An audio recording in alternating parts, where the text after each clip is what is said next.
This is the river Vidyadhari.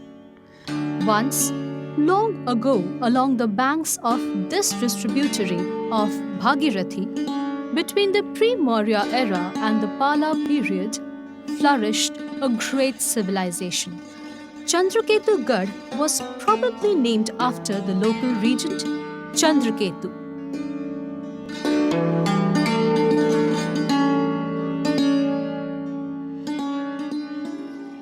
This archaeological site, comprising villages of Banachapa, Haroa, Shingherati, Hadipur, Shanpukur, and Jhikra, is situated around 25 miles northeast of Kolkata in the district of North 24 Parganas under the jurisdiction of Deganga Police Station. In 1906, this place was first brought to the notice of the British authorities by social worker and doctor Sri Taraknath Ghosh of the Chaurasi village, as a result of which, in 1907, Mr. A. H. Longhurst, the superintendent of the archaeological department, inspected these sites. Renowned historian Dr. Rakhaldas Bandopadhyay and archaeologist Paresh Chandra Das Gupta themselves paid a visit in 1909. Many artifacts of different periods regularly showed up at these sites during this decade. In 1920, the British government formally announced this area as a protected place. We are now in North 24 Parganas around the Barachapa area at Chandraketu Garh. Raja Chandraketu. According to folklores, Raja Chandraketu ruled over his place around 600 years ago. During his reign, 22 Arabian missionaries came here to preach Islam. One among them was Sayyid Abbas Ali Ghazi, locally better known as Pir Gorachand. And Pir Gorachand wanted the king to embrace the Muslim faith, but the king and the queen declined. A battle became inevitable, and what ensued was bloodshed. On his way to the battlefield, the king took 2 pigeons with him, one white, one black. Rani asked as to why he was taking both the birds. The king exclaimed that if he wins, he will release the white one and the black one will be the sign of defeat. But unfortunately, there was sabotage. As he was almost winning against Pir Gorachand, somebody released the black pigeon. The queen, on seeing the black omen, died of anguish. We are standing at the very point from where the king embarked upon his journey. The Shingher Duar, or the Lion's Gate, as everyone calls it. So now I'm going to show you the Shingher Dar. The logic behind naming this region Shingher Ati is actually the Shingher Duar or the Lion's Gate. On one hand, history based on facts and findings. On the other hand, the stories behind folklores and mythologies that have given rise to many stories relating to the mound of Chandraketu, which has been running since time. Balanda Archaeological Collection. M.A. Jabbar was born in 1920. This collection originally belongs to him, and it was because of his steadfast effort that this collection could be put together. In 1934, Mr. Jabbar, Balanda's local peasant leader, personally took initiative to collect different artifacts of this area. Objects discovered and collected by him between 1934 to 1988 have been preserved in this museum.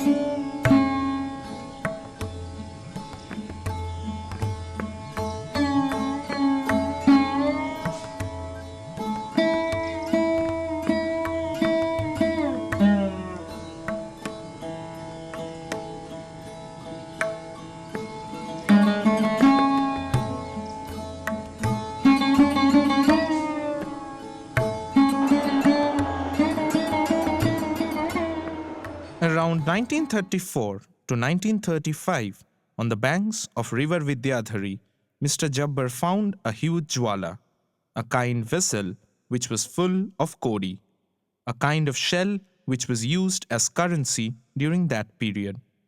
This was the first object that was discovered by Mr. Jabbar. Slowly many other objects followed suit.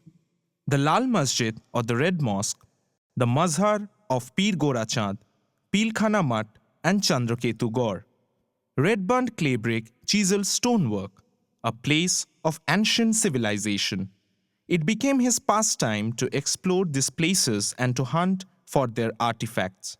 These objects were of the Gupta, Sangha and the Kushan age. Just like in Barachapa we have Chandraketu Garh, similarly we have found such artifacts in Mahanad in Hooghly district, Ketugram in Bardhaman and also in Chandrakona in Midnapur district. So the realm of Chandraketu Garh was spread over a huge area. On the north side of the Vidyadhari river, a huge Durga Puja celebration takes place.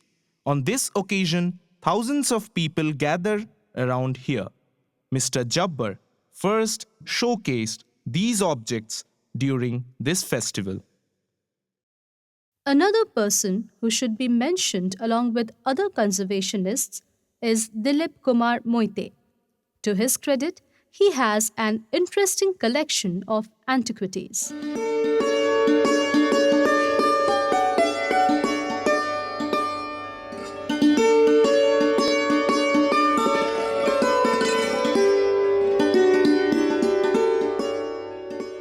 Though I was collecting these items from 1952, the museum was started in 1955. Many times as people were digging up a pond or when there was a flood or downpour, these objects of art got revealed. Today I want the government to make a museum here.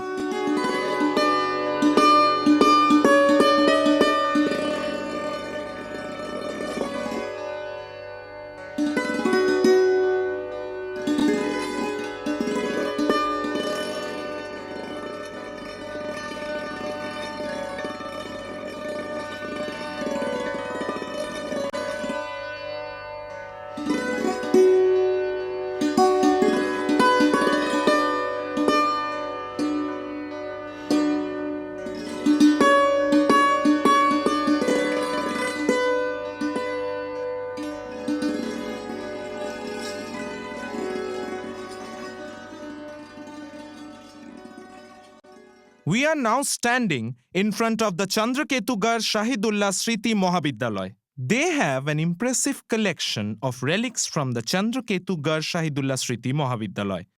So what are we waiting for? Let us pay a visit.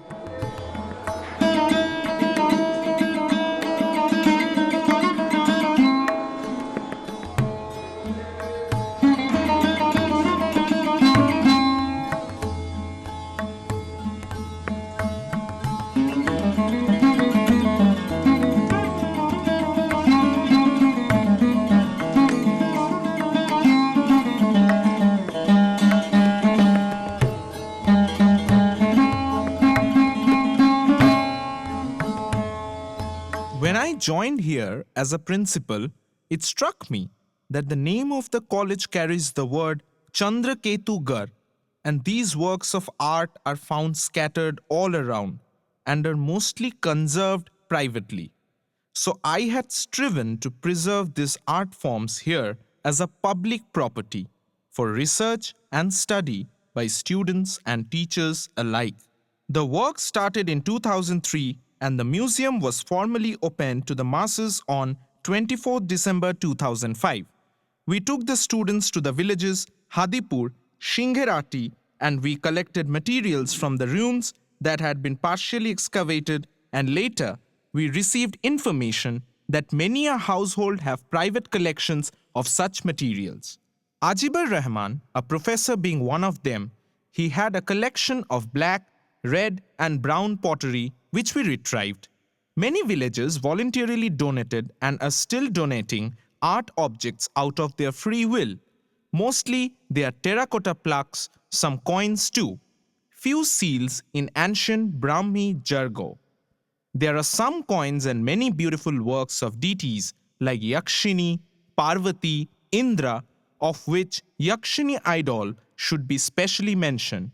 Ancient plaques depicting sexual union or mithuna, age-old bones and carcasses of different animals, even human fossils, have been found here.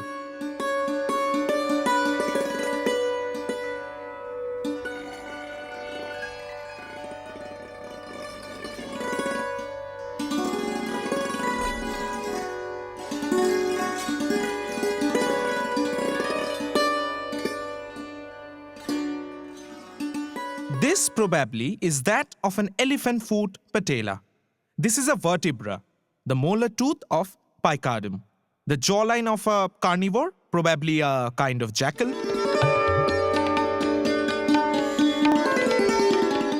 If it's Mars or a Mercury day, you can go anyway. If it rains in early spring, lucky farmer, lucky king. Such famous enunciation is by Kona, the great woman astrologer. Boraho, the famous astrologer, adorned the court of Chandragupta or Vikramaditya of Avantipur. His son, Mihir, married the Ceylonese princess Hona, who was more knowledgeable about astrology than Boraho himself, as a result of which there developed a tension between the two in-laws. Khona and Mihir had to flee to Chandraketu Garh in the Gangetic Plains ruled by King Samudragupta. This is an age-old folklore that still persists. In Chandraketu Garh region, the most iconic archaeological site is the mound of Khona Mihir, which is also known as the mound of Borahu Mihir.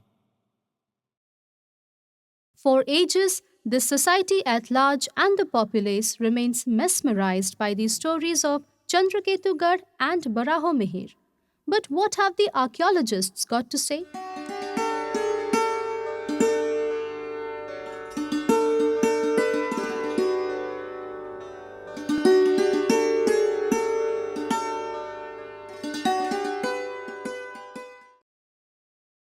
Kunja Govinda Goswami, who was trained by Ernest Mackay, excavator of Harappa, was a professor of Sanskrit at the Calcutta University and was in charge of excavations here between 1956 to 1964.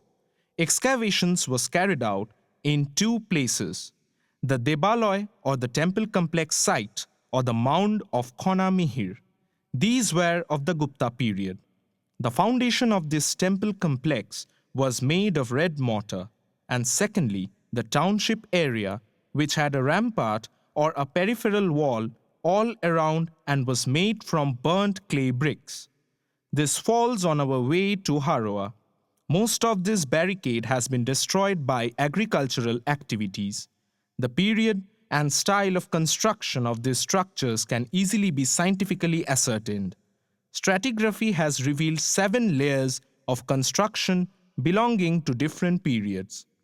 The first is the pre-Maurya, then the Maurya, then the Sangha, the Kushana, the Gupta, the post-Gupta, Palasena age up to the Muslim period until around 12th century AD. We find evidence of continuous human habitation.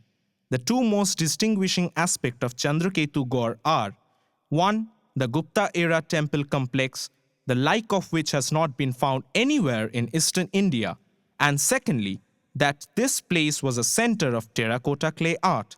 Many a terracotta figurines have been found here. We have also found works of ivory, wood, bronze, and most interesting being that what we call the northern black polished ware of the Maurya era. The West Bengal State Archaeological Museum. All object d'art excavated officially in Chandraketu Garh is in display here.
But not only here in India, the artifacts of Chandraketu Garh find its place in foreign museums also, like the Art of the Past, New York, Asian Museum of San Francisco, Museum of Indian Art, Berlin, etc.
We hope one day this secret civilization of many millenniums at the Chandraketu Garh will be revealed to the world at large with great pride and jubilation.